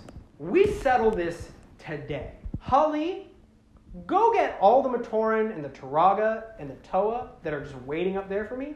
Bring them down here. Because at this point, Lake Horo is mostly still destroyed. Takoro is completely destroyed. Pokoro is somewhat destroyed. Gakoro is okay. Onukoro is completely caved in and destroyed. Most of the villages are just donezo. So they're all kind of waiting around to see what happens. He's like, bring them down here. We awaken Motunui this day. Makuta is just sitting, he's like, okay, sure, man, I mean, if you really want to. So he's got this giant hall, and he's just sitting, he waits. All of the entire, people of Island Motunui, inhabitants, rocks him, they brings him in, and they're like, all right, so here's the deal. You just brought all your friends here to watch, to see you fail. And there's no escape. And they're like, yeah, there is a big hole next to me. Nuh-uh. Makes a rock fall down and just, now it's closed off. He's like, everyone is here now. Everyone gets to watch you suffer in defeat, and I win, period. So Takanuba goes, all right. He's like, where do this? And Makuta goes, you know what? I'm a man of sport. How about we settle this in a game of Koli? Just you and me. And he goes, you're on. So they get up into the center of the room, and then this he just has this Koli ball just shoot up, and they fight for it. And Takanuva is just not doing well. I mean, it's not really like Koli to win. It's like trying to hit each other with the ball, Koli match to the death. Because these are just giant iron balls, just yeeting. So this is not going. And Takanuva is just jumping from like pillar to pillar, trying not to get it. He's like, "Oh, what's wrong, Toe of Light? I thought you were going to defeat me. Now everyone's going to get to just, you see you die. Just like your friend Jala." And he throws the ball at him, and Takanuva is just so angry. He jumps forward, and he does his super special, awesome secret move from the beginning of the movie. Somersaults in the air, catches it with a Koli Staff of Light, somersaults, and yeets it. The ball hits Makuta right in the chest, and he anime flies back into the wall, creates an impression, and falls down. And he's like, "Yeah, that's enough." And he's like, he's like, "You don't understand. My brother suffers while he wakes. Sleep is what brings him peace. My duty is to he's like, my duty is to Matanu." He's like, "No, my duty is to the Mask of Shadows." Takanuva goes, "Well, let's see what's under that mask then," and jumps onto Makuta. And they both like wrestle for a second, and they fall into a pool of energized protodermis. Oh, Lord. Oh no, more, yeah. So everyone's like, "Oh, are they gonna come out? Are they gonna go on? There's some weird silver water looking there." And out comes the merged being of Takanuva and Makuta, which more or less has the physical stature and structure of Makuta, with the mentality of Takanuva, who goes, "I am Takutanuva." Like, we free Matanui this day. Because there's this other gate on the side that they wanted to open up. Because he was like, after you defeat... Because originally Makuta was like, after you defeat me in Koli, if you can attempt to open this gate. So Takutanuva goes over and lifts this heavy stone gate up. And he's holding it while everyone's running past under him to get to the other side. And then Holly is running by with Jala's mask. And he's like, "Hold, little one." He's like, "This mask needs life." And transmutes some of his Toa power, or whatever power that Takutanuva has, into the mask, and just revives the whole ass Jala. Just reforms into existence with his mask. And they're like, "Oh, he's great." This has used so much energy from Takutanuva that he can no longer hold up the door. The stone door falls down and just crushes him. Out slides across the room is the Kanohi Evoki, the Mask of Light. And they're like, "All right, well, I guess we just got to keep moving forward." And the Traga are like, "Oh, no, there's no problem, with our 3 virtues." And so it is at this point, it's one of the weirdest things in the movie, and I've never found anything in any sort of like analysis for any of the series or anything that explains what happens here. The Toa Nuva all stand in a line in T-pose together. And Turaga Vakama goes, because there's this giant, the unity, duty, destiny symbol on the ground. And he goes and puts Jala on one, Holly on the other, just on this engraving on the floor, and the Mask of Light in the center. And all of a sudden, and they go, unity, duty, destiny, and Takanuva just reforms back up out of light. And he's alive again. I guess we won! Great job, boys. And so, yay! We did it. That being a note on the side, the Makuta and Takanuva, they can merge together and make Takutanuva. You would also see more. Oh, one other thing. Man, I can't believe I forgot this. Way before this. So at the end of the Bohrok-Kal saga, because this is something you'll see, I don't have some of the Matoran with me, they did a redesign on the Matoran, where they made them a lot more like, not just yeet disc, and more gear turning. Because now they have some new parts that can make better looking Matoran. And the reason they said this is that after the Toa defeated the Bohrok-Kal, the Turaga taught the Matoran how to rebuild themselves into stronger, better little versions of themselves. That costs more So money. that And then, yes! Because how the way they did this was, so Takua came with a kit that had, him and the crab, dog crab. Jala came with one with the Gecko bird. And then you could get all the other Koli playing ones that you saw in the movie were just separate little packs that you could buy on themselves. So that was that. So in 2003, the end of 2003 was the Rakshi, the Titan. This is where we started getting the term Titans. Was the Takanuva, Nusanui, Makuta, the Jala Takua, those ones there, and then the Koli playing Matoran. And as they all walk out of this cave, they see across this giant ocean in the distance these large spires in the outline of a city. And this is where the Mask of Light ends and the saga of the island of Matanui ends. Because from here, they just go, more adventures will be had. So at the end of 2003, things are looking pretty great for Bionicle, and it all seems really wrapped up. So you go, okay, where do we go from here? I guess there's this giant city across the sea that we have to go to, so what's up with that? And so this is where the books continue on from this. This is where we get the first book in what is the new series. So the Bionicle, I think they were called Bionicle Chronicles was the original series of books. The next series of books will be called Bionicle Adventures, and these are all written by Greg Farshtey. This is where, once again, Greg Farshtey at this point is really coming into his own and being like one of the lead main writers for Bionicle. An important thing to note on this too is fan interaction with both LEGO as a group and a lot of the headlining people in the Bionicle like development series with just regular Joe Schmoes. So back in 2001, there were two main websites that you could really go to see about a lot of Bionicle stuff that weren't like the official Bionicle website. And those were BionicleZone.com and KanohiPower.com. Later in 2001, they would merge together to just create the BZ Power forums, where everyone could go and just show different Bionicles and stuff they've made together, or you could speculate on plot or whatever. But something that was really interesting is they would have Greg Farshtey would do Q&As on there all the time. So people would just mass send Greg Farshtey questions, especially about the seventh Toa and stuff. Because, once again, like before where they've done contests and sweepstakes before, this time in the search for the seventh Toa. Also, they had like a premiering on Cartoon Network at the time too. So if you didn't buy it on VHS, you could see it on Cartoon Network. They had a sweepstakes where you had to like look for different things and clues, and they would have them on the website to see where you thought the seventh Toa would appear. And if you won... Didn't that chap their ass when the whole... Oh, yeah! So in that, they had a sweepstakes where you could win a bunch of cool stuff. But the grand prize was a solid platinum Kanohi Evoki, the Mask of Light.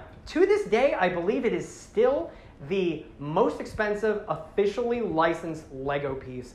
It sold, I think the last time it sold, I think was in like 2015, I believe. And it sold for like $15,000. Because, I mean, it's a solid, like, piece of just platinum. Yeah, Jesus McCreezus. As far as I am aware of, it's only really exchanged hands, like, 3 times. But it's mostly been with the same people for the long part of it. But once again, so you would have Greg Farshtey just answering a lot of just very, like, important lore-related and, like, mundane-related questions about Bionicles. But a lot of times he would also just be like, the story team hasn't really figured this out yet. We haven't really discussed this, and you'll find out more or whatever. This is also where we start getting some Bionicle books, where we have the first one they came out, which was just the official guide to Bionicle. Scholastic mostly took over as far as like bookmaking for the series, and we would get things where it was pretty much just like it would show you all the different Toa and the different masks, and when you got the Toa Nuva and give you like the Toa of Light, rumors of Toa of Light. Go over the Turaga. It would go over like the actual parts of the island of Matanui. You have some of the Matoran even, and it more or less just became like you've seen the catalogs of all the other different Bionicles, and now you can kind of just have like a thing where you can look at all more or less the box art of them, and then we'll give you some parts of the story in here so you can see how they all kind of run together and stuff. But it was really cool. It was a really neat, comprehensive little way to get a condensed version of the story this far and see what all sets had come out. And the next part that would come out is Metru. So the first book of this, City of Legend, will become the Bionicle Adventures book line. The first is the Mystery of Metru Nui. So the story picks up more or less where we've left off. It's been a few months since the defeat of Makuta. And the Turaga have told everyone that they're going to be traveling by boat. They need to build boats to go back to the city island of Metru, which, once again, everyone's like, when did this happen? Why do none of the Matoran know anything about this? Why do you keep hiding everything from us? What is going on? And so Turaga at this point is just feeling, all the Turaga are just under so much pressure. And they're like, look, we didn't think you guys were ready before because the tales of Metru Nui are dark and grim, and we didn't know how you would take them. We didn't know if you could even trust us after we've held so much information. But now with the Mask of Light in hand, we're going to awaken Metru Nui. We don't really have much choice. We're going to be going to Metru Nui because the Toa are like, if we're going to be going to this island that we know nothing about, like, we need to know something. So Turaga goes, okay, then we'll start telling the tales of Metru Nui. It's not a nice story, but we'll explain everything. In the group is all the Turaga, all the Toa. Yes, Jason. So has the time for knowing come? The time for knowing has finally come. We got there, boys. It only took 3 years of toy buying, defeating Makuta twice, and 2 rounds of Bohrok. And then they all exploded. Hundreds of, yes. And so Turaga begins the tale of Metru Nui, which is an island that looks very similar in like the geographical outline of Metru Nui, but is a completely different beast. It is a dazzling metropolis. Wide skyscrapers fill the skyline. In the fields of Metru, because instead of Koros for the villages now, it's Metrus. Metrus are just cities. So you have the architectural fields of Metru, where everything for the most part is crafted out of protodermis, which we're now really getting introduced to as being the catch-all substance. Protodermis is sifted in through the Great Sea, through Gakoro. It's brought into Takoro, where they do all of the actual furnacing and smelting of it, and they make it into things like masks. They make it into these new discs. They make it into tools, where they'll just make the solid blocks of this protodermis, and they'll ship it off to Metru, where they'll carve them out into statues or make tools out of them. I'm surprised they didn't make protodermis Play-Doh at this point. I frickin' know! Lake Metru is created this giant hub system of aerial transport chutes that's like very similar in like Futurama, where you have like the little, you go in the tube and it goes whoop. Yeah. It's like that, except a lot less glass that can break. It's like energized fields of like gaseous protodermis, I guess, that you can just travel through, and there's huge networks here. In Metru, giant crystalline ice towers made out of protodermis are where all the scholars live. In Onu Metru, it's just this vast underground labyrinth that extends out almost under the entire city of archives of all sorts of different, if anything has ever existed, one of it is probably down there. Whether they're dangerous rocky or masks or tools or any just giant archive just spiraling under. It is this just compared to like the island of Metru Nui, which is just sticks and huts. I mean, it's just such a huge change and advancement. And this was before the island of Metru Nui. So like, what the hell happened? In the city of Metru Nui, they have only one Toa. His name is Toa Lacan, and he is best boy, biggest bro, awesome guy ever. He is their sole Toa protector. And the city of Metru Nui is led by one Turaga Duma, who has installed an authoritarian state into the city island of Metru Nui. Got a 5-minute warning. Okay. And the way that it is mostly dealt with is by robotic, more or less. They're completely robotic. There's no like sentience to them. Whatever. They're program enforcers that just their entire job is to catch Matoran if they are not doing their jobs, or if they are running off and doing things they're not supposed to do, and find troublemakers and bring them to justice. And they're released in like squads of them. Now each of the different I just lost the name of it. Each of the different Vaki, that's what they're called. Each of the different Vaki, they're sent to different regions. They all have a different personality trait, and they all have different stats. The stats will do different things, from being able to completely disorient you, as far as like you won't be able to, like, being right becomes left becomes right, to ones where they will just make you an absolute, spy of the state and report on all of your friends and try and just like do whatever you can to bring them to the Vaki, and just it's a bad time. They've got a whole bunch of stuff, but they are just installed in every because unfortunately in the city of Metru Nui, Matoran have just started going missing. And not just a few Matoran. A whole lot of Matoran have gone missing. Not only this, Toa Lakan wasn't only Toa there. They used to have a team of Toa that have all also mysteriously gone missing and never returned. In addition to this, giant vines and have just started creeping through some of the Metrus, just wrapping like around buildings and crushing them and destroying them. And a lot of whispers are said that the vines actually are the ones that are capturing Matoran and just dragging them off. And nobody really knows what's going on. But this brings us to Toa Lakan, who is in the Great Temple in Metru, where he has created 6 new Toa stones. Which, remember from the first one, where the little stones that Takua had to grab to summon the Toa there. 6 Toa stones that he has grabbed, as well as placing a map around each one of them. He is being pursued, and he manages to escape.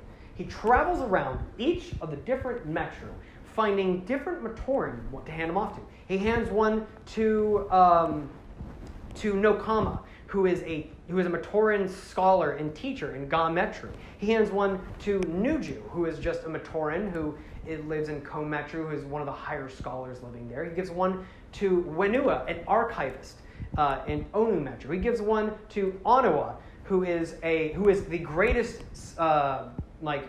crafter in Po Metru. He gives one to Matau, who is more or less a test pilot for new transport devices in Lei Metru. And he finally ends up giving one to Matoran named Vakama, who is a mask maker. And he is a very competent mask maker. And Turaga Duma has given him a very important task. Matoran Vakama is tasked with creating a Kanohi Vaki Mask of Time, so that Turaga Duma will be able to help the city better, since they only have one Toa. Toa Lakan shows up and goes, "Hey Vakama, just making masks?" And he's like, "Oh, Toa Lakan, what are you doing here?" He's like, "Listen, I can't stay long. Metru Nui is in danger, and if anything happens to me, I need you to take this." He hands this package to Vakama. If anything happens to me, you need to take this. Save the heart of Metru Nui. It is at this point that 2 hulking figures come in. And those are Nadiki and Kreka. Nadiki, who looks like a giant spider demon, who will give you the clamps. And Kreka, who just is a big, dumb brute. He's big and strong. Those are his strong point. His weak point, not smart so good. And they come in, and Nadiki walks up and he goes, "Ah, brother." Toa Lakan becomes very agitated by this very quickly. He goes, "You lost the right to call me brother a long time ago." And so initially a fight ensues, and Vakama's just trying to get out of there. So he runs, but Nadiki catches up to him and captures him and holds him over a giant pot of lava and goes, "Lakan, I'm going to drop him. No issue. Just dropping him unless you decide to come with me of your own volition." And so Lakan does. Vakama goes, "Oh no, what do I do?" And he goes, "Follow the map." And we'll cover more in the next time.